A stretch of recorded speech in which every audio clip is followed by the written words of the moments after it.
I will be discussing about first home buyers in Melbourne and what they should be looking for when they're buying their first home.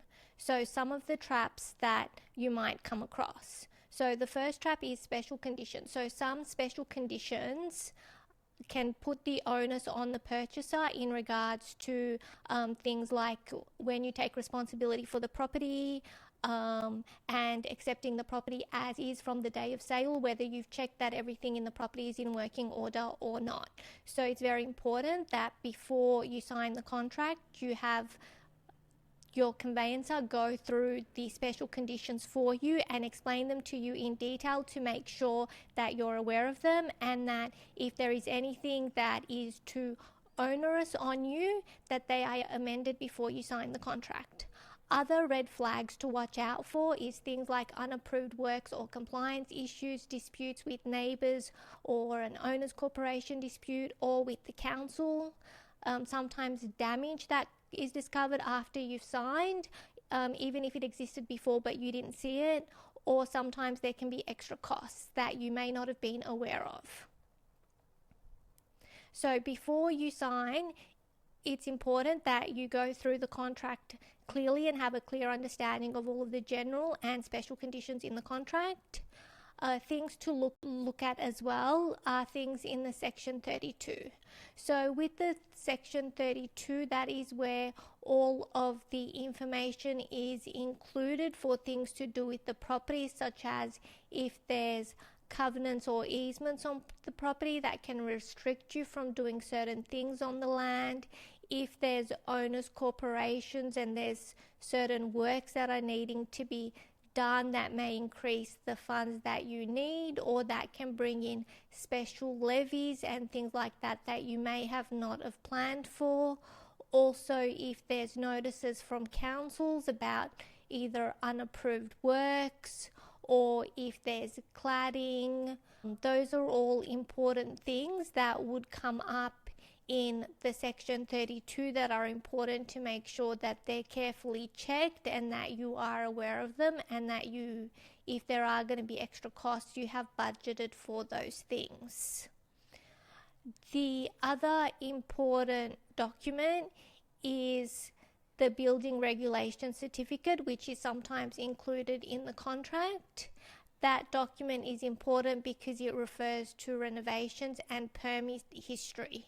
So when you're looking at a property, sometimes you may see things that don't add up, such as it looks like the property may have had a huge renovation, or kitchen layout or bathroom layout have been changed, there's been a deck put in. Those are all things that may require a permit, and if they're not in the contract, it's a good idea to check with council to make sure they are aware. If they don't, you need to understand that if you do go ahead and later the council realizes that a permit wasn't issued and they need a permit for those types of works, that you would be responsible for any of those costs. With regards to the owner's corporation. So the owner's corporation, it's very important to find out exactly where they stand with regards to their budget, what issues there are with the property, because sometimes there can be things that are needed, such as urgent repairs for roofs, balconies, basements. Sometimes there can be water ingress issues. If there are cladding issues, there may be higher costs for insurance. So those are all important things that you need to be fully aware of. And you can find that information in the owner's corporation. So in the owner's corporation, it will let you know about if there are any of those issues. Sometimes it may also give you a breakdown of what costs they're looking at. It also discusses about the levies per quarter and if they're going to be increased and by how much they will be increased by, and it also discusses about any levies that may have been brought in. Sometimes they may also have a management fund. So a management fund is there for any issues or building defects that they may have, or if they are going to be needing things to update the building, that would be used and found in the owner's corporation AGM minutes.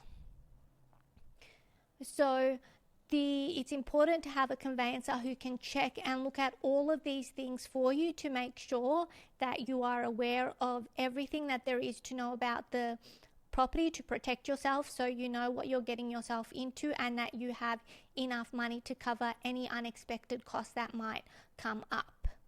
So you should always try to get the contract as quick as you can for it to be looked at. Now, the other thing to be aware of is the cooling off period. So the cooling off period is 3 business days from when you sign the contract, in which you can change your mind and pull out of a contract. But there are times when the cooling off period doesn't apply. So the times when the cooling off period is 3 clear business days from when you sign the contract, and you have 3 clear business days before an auction and 3 clear business days after an auction where the cooling off period does not apply. So if you sign a contract during those periods, then you will not be able to have a change of mind or decide you no longer want to buy the property. It's a good idea to have a checklist of things you need to do when you're going to open for inspection. So the things to do is ask for the contract and section 32, read through the special conditions and have your conveyancer go over them for you. Check if there's any renovations, permits or approvals that you should know about. If there appears to be any changes to the property, try to find out if there's permits or anything like that. If it's for an apartment or a townhouse, you should read the owner's corporation and their financials or get a copy of them. Those are the main important tips to make sure that you are aware of what you're getting yourself into.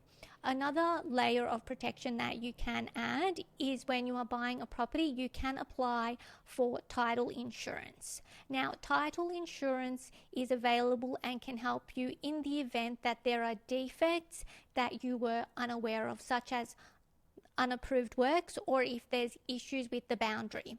So an example would be that the fence on your property is in the wrong place. So because the fence on your property has been in the wrong place, that means that you have, on this occasion, may mean you got less land because the boundary fence was put in the wrong place.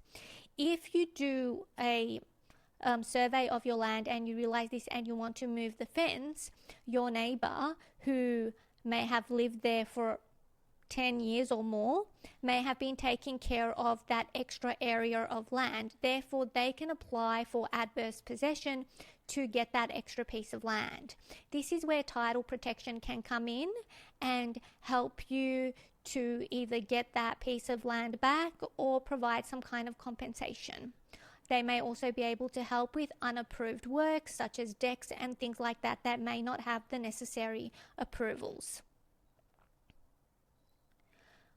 Hopefully what I've explained will help you in what to look for and what to be aware of and things to ask for when you go to your next inspection while purchasing a property.